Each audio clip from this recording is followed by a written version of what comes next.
5 अगस्त 2025 को defence acquisition council ने एक ऐसा फैसला लिया है जिसका इम्पैक्ट आने वाले सालों तक भारत की मिलिट्री रेडीनेस और डिटेरेंस कैपेबिलिटी को रीडिफाइंड करेगा। डिफेंस मिनिस्टर राजनाथ सिंह की चेयरमैनशिप में हुआ यह हाई लेवल मीटिंग, जिसमें 67,000 करोड़ से ज्यादा के डिफेंस प्रपोजल को ग्रीन सिग्नल मिला है। यह सिर्फ एक शॉपिंग लिस्ट नहीं थी, ये एक सिग्नल था दुनिया के लिए कि इंडिया अपने बॉर्डर्स को सिक्योर और फ्यूचरिस्टिक वॉरफेयर के लिए फुल्ली कमिटेड है। सबसे पहले बात करते हैं इंडियन आर्मी की। डिफेंस एक्विजिशन काउंसिल ने एक्सेप्टेंस ऑफ नेसेसिटी अप्रूव किया है thermal imager based driver night sight के लिए, जो बीएमपी इन्फेंट्री कॉम्बैट व्हीकल्स के लिए ड्राइवर के नाइट विजन को बूस्ट करेगा। यह अपग्रेड सिंपल लगता है, लेकिन बैटलफील्ड में इसका इम्पैक्ट मैसिव है। अब तक बीएमपी की नाइट मूवमेंट कैपेबिलिटी लिमिटेड थी, specially in pitch dark environment जहां हमारी आंखें फेल हो जाती है, लेकिन ये थर्मल इमेजर सिस्टम ड्राइवर को थर्मल सिग्नेचर देखने की कैपेसिटी देगा, यानी कि एनिमी टैंक्स, इन्फेंट्री और इवन मूविंग व्हीकल को अंधेरे में भी क्लियरली डिटेक्ट किया जा सकेगा। मैकेनाइज्ड इन्फेंट्री को ये एक टैक्टिकल एज देगा, स्पेशली बॉर्डर एरिया में जैसे एलओसी और एलएसी, जहां नाइट रेड्स और इनफिल्ट्रेशन अटेम्प्ट कॉमन होते हैं। इंडियन नेवी के लिए एक और मेजर अनाउंसमेंट हुआ है। कॉम्पैक्ट ऑटोनॉमस सरफेस क्राफ्ट का प्रोक्योरमेंट अप्रूव हुआ है। ये बेसिकली अनक्रूड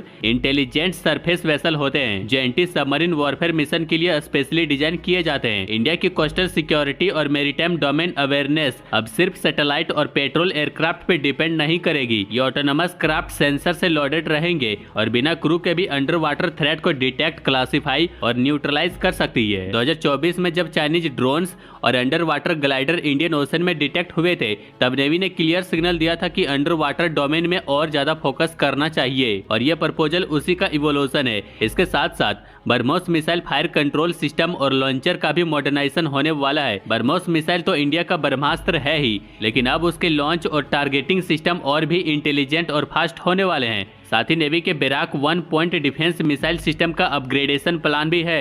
बैराक 1 एक शॉर्ट रेंज एंटी एयरक्राफ्ट और एंटी मिसाइल सिस्टम है जो वॉरशिप के डिफेंस के लिए यूज होता है। अपग्रेडेशन का मतलब है better radar interface, faster response time और multiple target handling. Indian air force के लिए भी काफी बड़ा पुश मिला है। माउंटेन रेडार का प्रोक्योरमेंट अप्रूव किया गया है, जिनका काम होगा air surveillance in high altitude region जैसे कि ईस्टर्न लद्दाख, सिक्किम, अरुणाचल और नॉर्दर्न कश्मीर। इंडिया के पास ऑलरेडी कुछ हाई एल्टीट्यूड कैपेबल रेडार्स है जैसे रोहनी और एसलेसा, लेकिन नए रेडार्स ज्यादा कॉम्पैक्ट, ज्यादा एफिशिएंट और लो पावर कंजम्पशन वाले होंगे, यानी कि perfect for mobile deployment and survivability in high risk zone. 2020 के गलवान के बाद चाइनीज ड्रोन और स्टेल्थ एयरक्राफ्ट एक्टिविटी में काफी स्पाइक आया था। इन न्यू रेडार से हम सिर्फ डिटेक्ट नहीं करेंगे, बल्कि हमें फास्टर रिएक्शन टाइम भी मिलेगा। दूसरा मेजर डिसीजन है स्पाइडर एयर डिफेंस सिस्टम का अपग्रेड, यानी कि सक्षम प्रोग्राम के अंडर स्पाइडर इजराइल का short to medium range surface to air missile system है जो क्रूज मिसाइल, ड्रोन्स और एयरक्राफ्ट को इंटरसेप्ट कर सकता है। अब इसका integration integrated air command and control system के साथ होगा,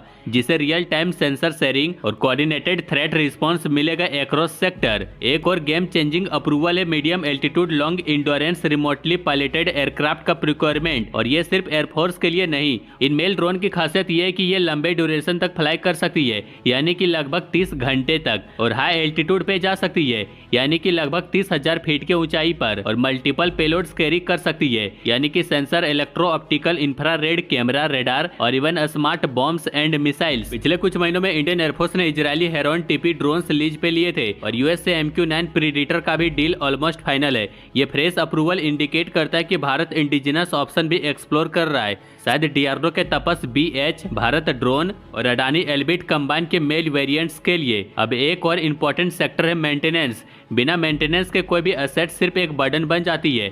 डिफेंस एक्विजिशन काउंसिल ने इस बार इस एंगल को और भी सीरियसली कंसिडर किया है। Strategic airlift fleet, Boeing C-17 Globemaster और Lockheed Martin C-130J Super Hercules के सस्टेंस के लिए कॉम्प्रिहेंसिव सपोर्ट कॉन्ट्रैक्ट्स को अप्रूवल मिला है। ये एयरक्राफ्ट नेचुरल डिजास्टर से लेके forward troops deployment, weapon airlift और VVIP मूवमेंट तक हर फ्रंट पे क्रूशियल रोल प्ले करती है। इसका रेगुलर अपग्रेडेशन और मेंटेनेंस नेशनल प्रिपेयर्डनेस का कोर पार्ट है। और सबसे crucial, S-400 air defence missile system का कॉम्प्रिहेंसिव एनुअल मेंटेनेंस कॉन्ट्रैक्ट भी अप्रूव हुआ है। रशिया से लिया गया ये long range surface to air missile system अब इंडिया की एयर डिफेंस स्पाइन है। यूक्रेन वॉर के बाद स्पीयर पार्ट्स और लॉजिस्टिक थोड़ा चैलेंज बन गया था, लेकिन अब एक लॉन्ग टर्म कॉन्ट्रैक्ट के थ्रू इंडियन एयरफोर्स को अनइंटरप्टेड सपोर्ट मिलेगा। ये 67,000 करोड़ का अप्रूवल कोई रूटीन अनाउंसमेंट नहीं है, ये एक इंटीग्रेटेड और मल्टी डोमेन कैपेबिलिटी बिल्डअप का पार्ट है। चाहे नॉर्दर्न बॉर्डर पे टेंशन हो या मैरीटाइम डोमेन में चाइनीज असर्टिवनेस, इंडिया हर डोमेन में सेल्फ रिलायंस और फ्यूचरिस्टिक वॉरफेयर प्रिपेयरनेस की तरफ बढ़ रहा है। इस अप्रूवल से 3 टायर डिफेंस स्ट्रेटेजी क्रिएट होती है। पहला है टेक्टिकल डोमेन्स,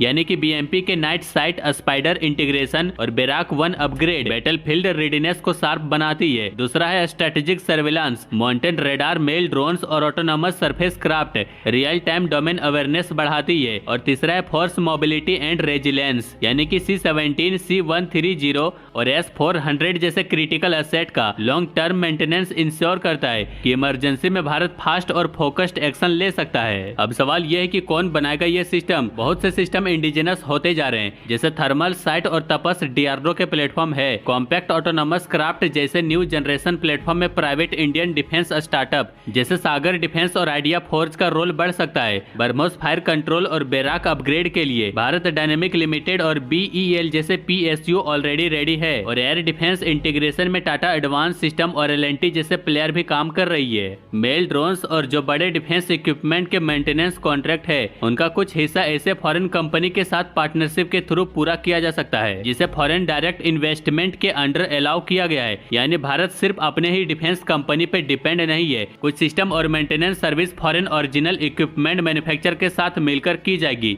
इससे भारत को 2 फायदे मिलते हैं। पहली, एडवांस टेक्नोलॉजी के एक्सेस मिलता है बिना पूरी तरह इंपोर्ट के, और दूसरा, मेक इन इंडिया इनिशिएटिव को बूस्ट मिलता है, क्योंकि प्रोडक्शन या असेंबली इंडिया में ही होती है और टेक्नोलॉजी और एक्सपर्टीज फॉरेन पार्टनर से आती है। एग्जांपल के लिए HAL सैफ्रॉन जॉइंट वेंचर, जिसमें HAL और सैफ्रॉन मिलकर इंडिया में ही इंजन बनाती है। इसी तरह अडानी एल्बिट जॉइंट वेंचर, जिसमें अडानी ग्रुप और इजराइल की एल्बिट सिस्टम ने मिलकर हैदराबाद में एक ड्रोन मैन्युफैक्चरिंग यूनिट बनाई है, जहां एडवांस ड्रोन बनाए जा रहे हैं, जो फ्यूचर में इंडियन आर्म फोर्सेस को भी मिल सकती है। तो ओवरऑल ये पार्टनरशिप इंडिया के डिफेंस इकोसिस्टम को मॉडर्नाइज करने और सेल्फ रिलायंस अचीव करने के टूल हैं, जिसमें फॉरेन एक्सपर्टीज का सहारा लिया जा रहा है, लेकिन कंट्रोल और प्रोडक्शन इंडिया में हो रहा है। इस वक्त भारत एक ऐसे फेज में है जहां जियोपॉलिटिक्स रैपिडली चेंज हो रहा है। चाइना की अग्रेशन, पाकिस्तान की ड्रोन इंट्रूजन और इंडियन ओशियन रीजन की कंपटीशन। ऐसे में ये 67,000 करोड़ का इन्वेस्टमेंट एक फार साइटेड, लेयर्ड और फोकस्ड प्लान का पार्ट है। और सबसे अच्छी बात यह है कि ज्यादातर सिस्टम